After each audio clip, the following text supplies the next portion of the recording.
On a souvent tous la même image en tête quand on pense à l'enseignement, n'est-ce pas?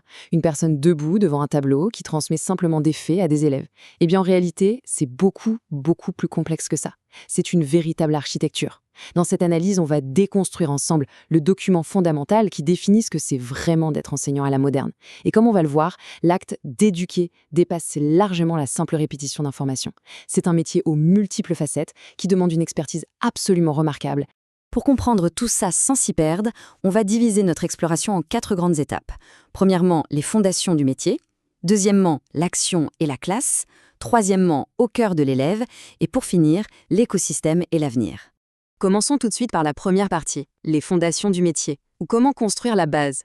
Alors, la toute première compétence pose d'emblée le décor. L'enseignant est avant tout un médiateur culturel. Concrètement, ça veut dire quoi ? Ça veut dire qu'il n'est pas là juste pour transférer des données brutes de son cerveau vers celui des élèves. Non, il agit comme un pont vital. Imaginons une leçon d'histoire qui a l'air très abstraite sur le papier. Le rôle du médiateur, c'est de relier cette leçon, par exemple à l'architecture du quartier où vivent les élèves. Tout à coup, ça prend tout son sens. On traduit le monde pour le rendre accessible et pertinent. C'est ce qui donne cette dimension profondément humaine à l'apprentissage dès les premières secondes. Mais voilà, pour construire ce fameux pont culturel, il faut un outil incontournable, la deuxième compétence. Et c'est la maîtrise absolue de la langue d'enseignement. C'est vraiment la condition sine qua non. Sans une communication claire, riche et nuancée, tout s'effondre. Il faut être capable de s'adapter en une fraction de seconde pour expliquer un concept scientifique très pointu avec les mots d'un enfant de 7 ans, et l'instant d'après, utiliser cette même langue pour stimuler l'esprit critique d'un adolescent. La langue, en fait, c'est le ciment sur lequel repose absolument toute la pédagogie.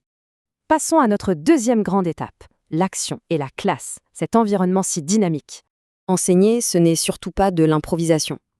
C'est un cycle pédagogique perpétuel et hyper rigoureux. D'abord, on a l'étape de la planification. Cette préparation va directement nourrir la deuxième étape, la mise en œuvre de ces situations face au groupe. Et tout ça mène naturellement à la troisième étape, qui est l'évaluation des apprentissages. On prépare, on agit concrètement, on évalue les résultats, puis on ajuste la prochaine leçon. C'est un mouvement continu, une sorte de moteur perpétuel qui garantit que l'apprentissage avance de façon vraiment structurée. Sauf que, une planification parfaite sur papier, ça survit rarement au contact direct avec une trentaine de personnalités différentes réunies dans une même pièce. Et c'est là qu'entre en jeu la 6e compétence, gérer le fonctionnement du groupe classe.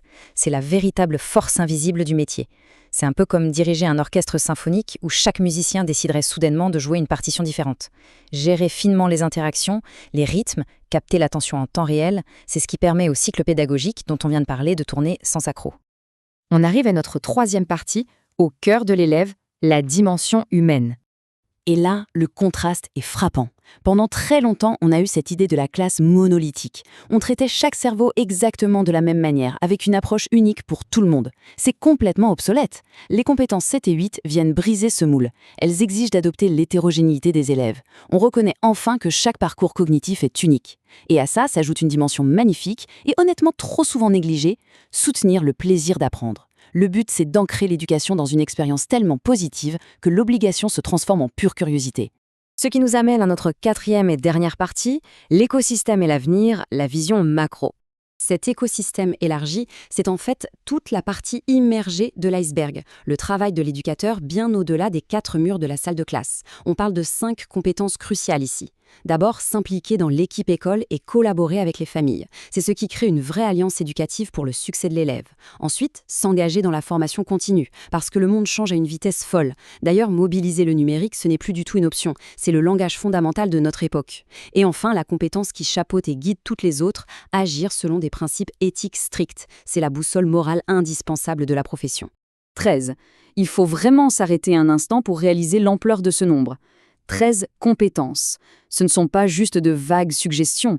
Ces 13 piliers mis ensemble, c'est le véritable plan architectural d'un éducateur moderne. Ça montre de manière indiscutable à quel point ce métier est exigeant, complexe et absolument vital pour la structure même de notre société. Et c'est là-dessus qu'on va conclure, avec cette réflexion essentielle. Quand on voit le poids de cet énorme réseau de responsabilités, de la médiation culturelle jusqu'à l'éthique professionnelle, en passant par la gestion de 30 élèves à la fois, une grande question s'impose. Est-ce que notre société moderne offre véritablement le soutien, les ressources et la reconnaissance qu'il faut à ces professionnels pour porter ces 13 compétences de front tous les jours ? C'est une vraie question de fond qu'il faut se poser, parce que de cette réponse dépend ni plus ni moins la solidité des fondations de notre avenir commun.